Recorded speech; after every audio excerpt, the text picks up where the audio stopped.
A 1-15 team takes a running back. You just took your franchise quarterback. You had a running back. And I'd be pissed if I was a Jacksonville fan. I love that, talking about Green Bay. He'll never find out. Believe me, nobody knows better what it looks like when an organization is about to go to shit than a New York Jet fan. And Justin Fields proved that he can hold it together. He can regroup. It's okay if he struggles. And we got a big game against the Eagles, and maybe you need some energy, so wake up! We have every right to expect the Jets to win. Rich Cimini, schmuck, putz.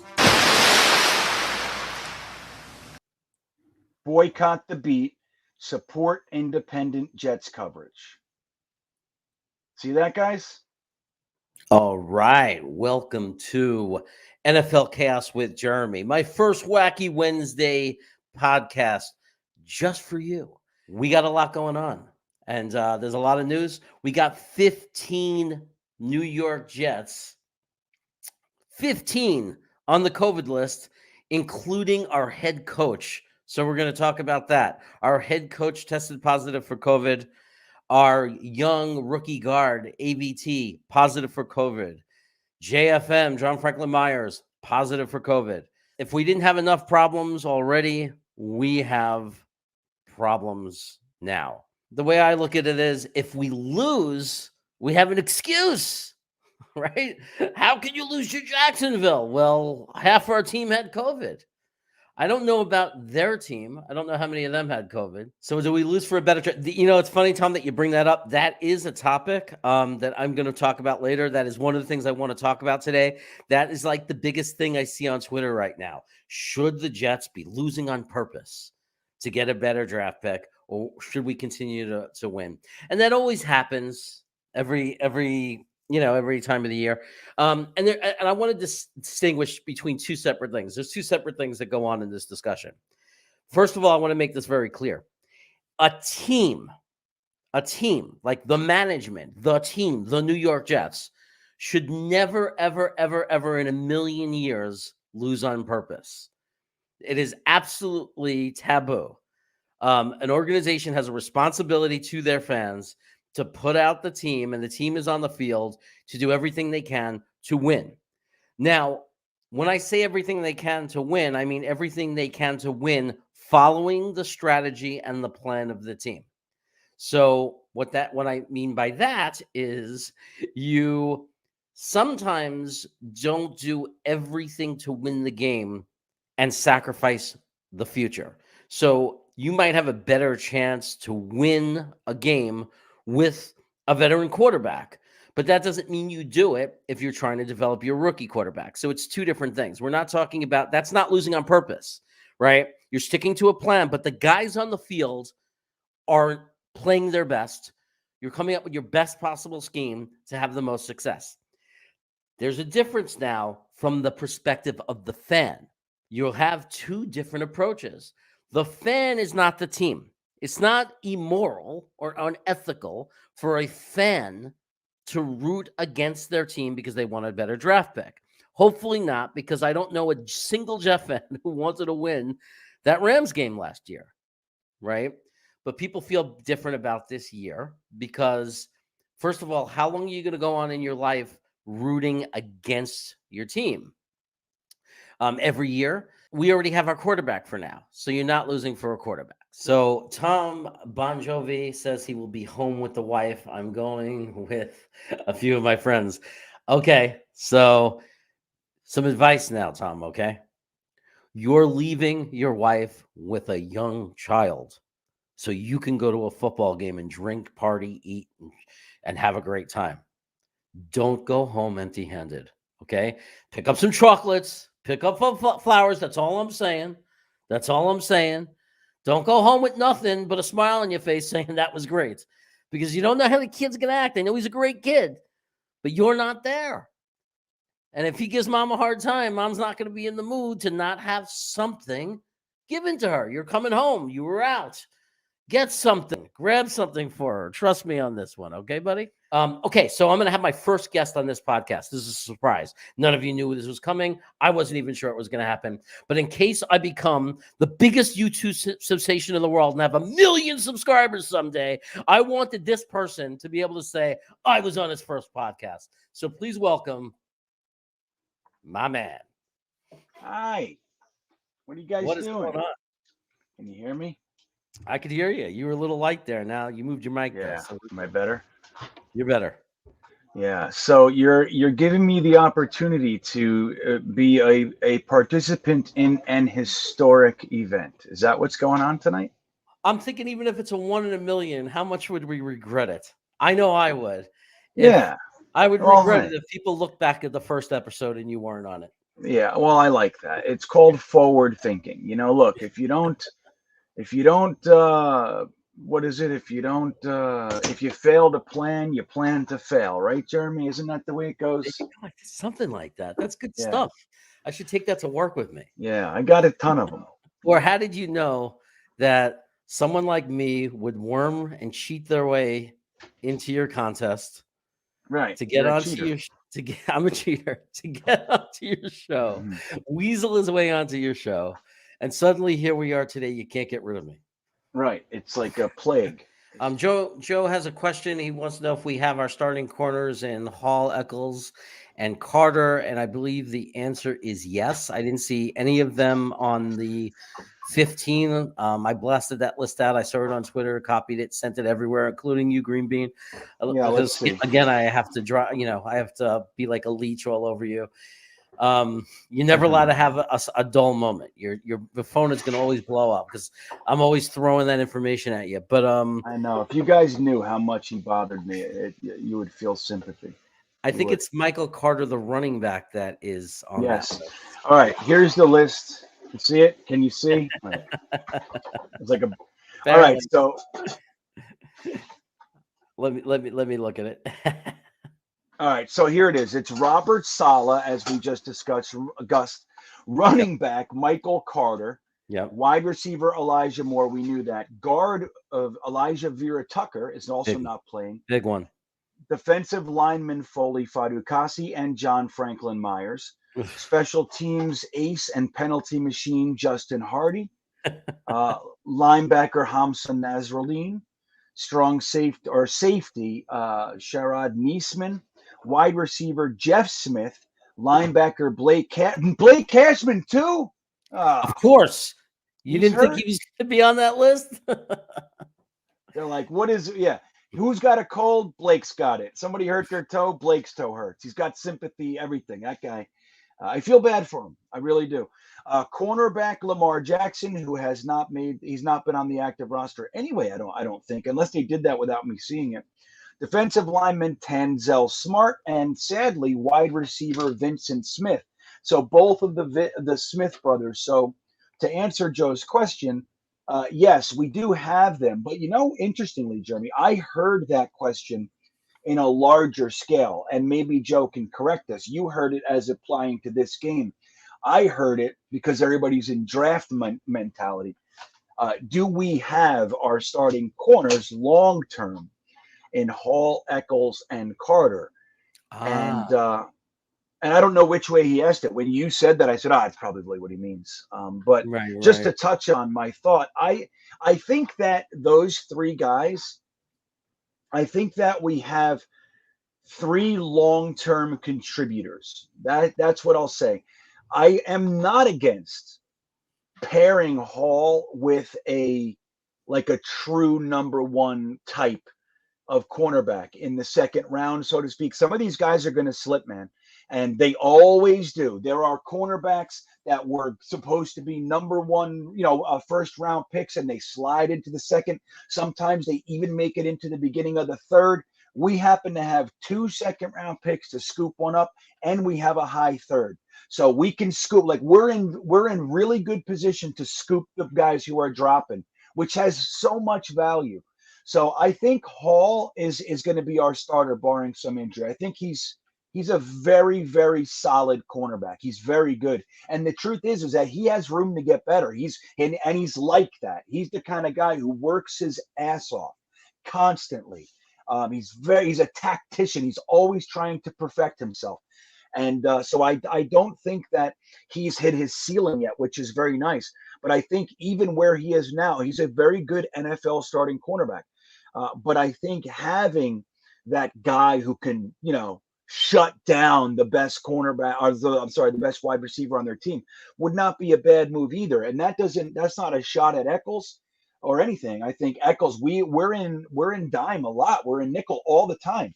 So I think Eccles will still be out there alongside of Michael Carter, the second, who is, honestly, I think we did find our starting nickel corner there, which is what an incredible back end of this draft, huh? Yeah. No, it's amazing. And it's amazing that people are still questioning Joe Douglas and his ability to draft and find talent. It's just crazy. When you look at, and I have a video about it, and you have a video about it. When you look at the amount of things he's done successfully, and you compare it to when, as Jet fans, because I don't know what Jet fans are talking about when they're criticizing him, it's like, when in your life as a Jet fan, except for a couple of times, have we ever had a GM to do that many good things in a 2-year period? Right. When the Jamal trade, honest to God, is the best trade in the NFL this decade. It's not even an argument. After, almost 40 years of being a Jet fan, if I shook Joe Douglas's hand right now and could get to say anything to him, I would say, you had me at hello. If you had one sentence to say to Joe Douglas right now, today, you got an opportunity to shake his hand and just say one sentence to him, what would you say? So you would say, you had me at hello, and then give him a big old wet one right on the smacker. Right? What I would say is something along the lines of, hey, man, you're doing a great job avoiding the noise, man. Don't ever let it get to you, dude. The quiet ones are with you. It's only the loudmouths that aren't. We don't have in the chat. What would force certain GMs say to Joe Douglas if they were in front of him right now? Let's look at the 4 teams that know all about Joe Douglas. You got Kansas City, who gave away a perfectly good starting right guard for a player they gave back to us by cutting him, Dan Brown. You got Seattle, who made what people are saying the worst trade in modern NFL history. You got Minnesota, who flipped the 6th and the 4th with us, right? I believe for Herndon, or 5th. We got their 5th for Herndon. We got their 4th. We got for their our 6th. 4th, and they got our 6th. So that's Seattle, it's Minnesota, that's Kansas City, and then we got Carolina, who gave us their. The Carolina one is as bad as the Seattle one in certain respects. Well, it is, and look again, like, I don't blame Rule for believing that the Jets were the problem with Sam Darnold. You know what I mean? I don't blame him, but I also think that when Flacco came in last year and immediately threw for 300 yards and 3 touchdowns, whatever that game was, it showed something that, like, yes, the Jets are mismanaging this young rookie. Flacco didn't grow here. He was already Flacco. So he had that over Sam. But it showed right there. This is Sam in his 3rd year. He shouldn't be looking like I said. I think Joe Douglas and Robert Saleh sat down and created a 5-year plan. 5 years. 3 games into a 5-year plan, people were calling for his job. You know what I mean? Yeah. Like, so, and that all said, like, with the plan, let's be real here. Joe Douglas is still becoming the general manager he's going to become. Robert Saleh is still becoming the head coach he's going to become. Same goes for Mike LaFleur. I mean, look at LaFleur's year. It's crazy. He's changing before our eyes. And then you got Zach Wilson. These guys are still becoming who they're going to become. Now, we could not like things that we're seeing, totally, and we can talk about that. That's what we do as fans. But the idea that any of these stories are written, like, guys, people say Zach's a bust. I can see it. He reminds me of Sam. It's like, Mhm. I don't see that. But, or Salah sucks. I can see it. I know already. And I don't understand how people can know that. Now, when we've seen a lot of losing, so the result looks a lot like what we've seen. So I'll give anybody that. Sure. But guys, we have a 5-year plan and we're literally in year one of it. Yeah. It's like yelling at your contractor of why the roof isn't done when he's literally in the process of laying the foundation. Like a guy like Samini, he's a good example because he's been covering the Jets for something like 30 years. He was with New York Newsday, he's with the Daily News, now he's with ESPN for the last decade. He's been covering the Jets for 30 years. If there's anyone out there, and so has Canizero, if there anyone out there that should have the inside scoop to what's going on with the Jets, it's him. It's them. And they don't. What does that tell you about how the organization thinks of them? They don't give them the stories. Now, Joe Douglas runs a tight ship anyway, but why is Ian Rappaport or Adam Schefter breaking stories about the Jets? And then in Samini's article, he says, Ian Rappaport reported today. Like, what is that? Dude, you're here.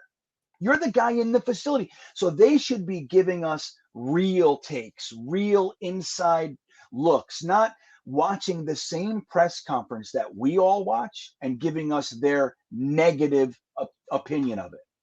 You know what I mean? Like, it's bullshit. And then they're the guys in there asking the questions so they control the narrative, dude. Yeah. It's gross, quite frankly. And like, in my opinion, we should just stop supporting it. Like I said, I'm not into anyone losing their job. That's not what I'm talking about. I'm talking about we have control over which version of the narrative continues.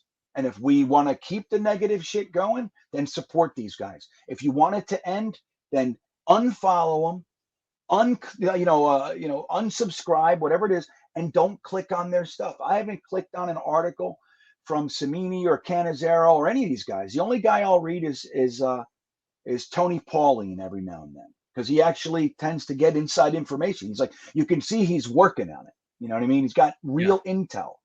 So yeah, I mean, like, and that's the thing, So boycott the beat. Tell them. Yeah, a bunch of AC is asking what happened. I don't know if everybody's thinking the same thing. I know what bothered me this week. What bothered me was they tried to trap Zach Wilson with a question about yards and throwing for 300 yards, and the trap was they obviously wanted him to talk about the pressure he was under and the scheme and like things like that. And Zach said he doesn't care about things like that. He cares about wins, which is exactly the right thing to say. That's what he's supposed to care about. And I saw something from Samini go out. I think it was Samini for sure. I mean, they were all doing it, but someone said something about having to grow not only as a player, but like his inexperience shows off the field as well. So he waited till Zach was perfect since he's been drafted. He's been awesome in all his press conferences. He said all the right things. And Samini, for the last 17 weeks, has been salivating, trying so hard to find anything to drag Zach Wilson through the mud, to get him to make a mistake. And he didn't even make a mistake, but he was so desperate. He tried to spin Zach's answer as not caring about his numbers or whatever, Right. when it was Not really caring about his team. It's so yeah, dumb. so dumb. It's so dumb. And look, the question came from the guy who writes for the Daily News, who happens to be a diehard Miami Dolphins fan. Yeah. So that question came after his team beat the team he's covering. You don't see motives there? I think the biggest thing that plays a role is winning and losing, and but not just winning and losing, because you could be losing, but if the players on the outside, if their perception looking in is that the team is going in the right direction, and I don't know if the players, some of them might, but I don't know if they all look at the media. I think that a lot of players are looking at the coach.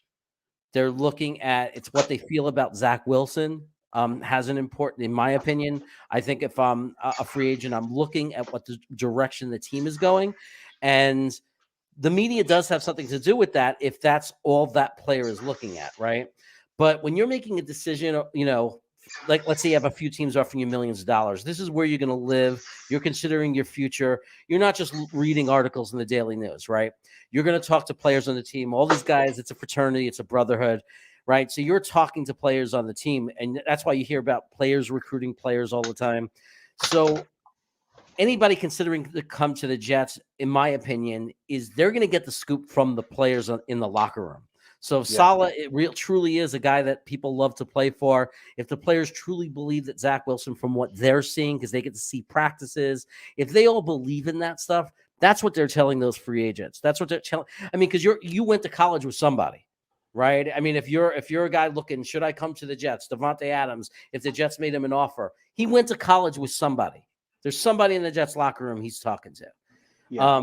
So I think it only goes so far, and it would only be like it would almost be like it'd be hard to believe that a player would take that life decision and put it in the hands of what they're reading in the news. So, but I'll let Green Bean go and say his piece.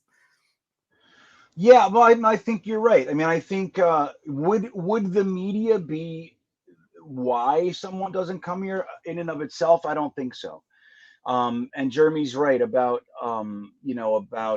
these guys talk to each other. They're getting inside scoops and all that stuff from guys they consider friends. Plus, they're getting their information from their agents on how likely the team is to take care of them and all that.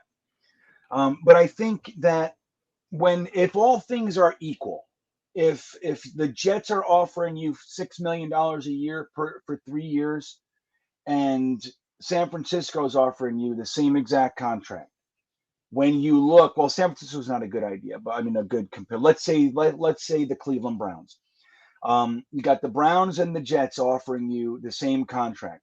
When you look at the next tier of things, because money's first. Okay, money's first. If this is the best offer, they're going to take it 9 times out of 10, unless they've won 10 Super Bowls or whatever, and that's not important, or unless they haven't and they really want to. I mean, so when you start to look at the next tier of things, there's things like taxes.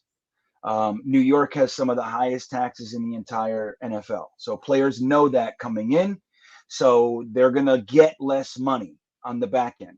Number two, when they have a hard time, the press is going to drag them through the mud, and they know that. So if the deal is equal, then things like the press can come in. But there are some negatives playing here. Now the positives are, if you succeed here, the money, the adoration is by 10. It's 10 times bigger here than the guy who's a successful Jacksonville Jaguar. He's barely scratching into the national spotlight. When you're a New York Jet or a New York Giant and you have a Pro Bowl year or something like that, the endorsement offers come in, all sorts. It's much, much bigger here. So that's what outweighs it. But I think just on the straight up, it's money. It's where the team's going. And if everything's equal, then they start looking at the press. And I think that it is a negative. I just don't think it would deter someone entirely, but I think it's definitely a part of the picture. But yeah, man, good stuff. I'm happy to be a part of this historic event. Later to the chat. You guys are the best. But good night, everybody. Take care. Be well. Oh, Kittle just may have made the most amazing catch. He fights for the first down and gets out of bounds, too. It's no good. Overtime. Oh, what a catch. How do you drop that? What are you, Jamal Adams? Touchdown. This is a touchdown all the way. He reached over the pylon. San Francisco beat Cincinnati.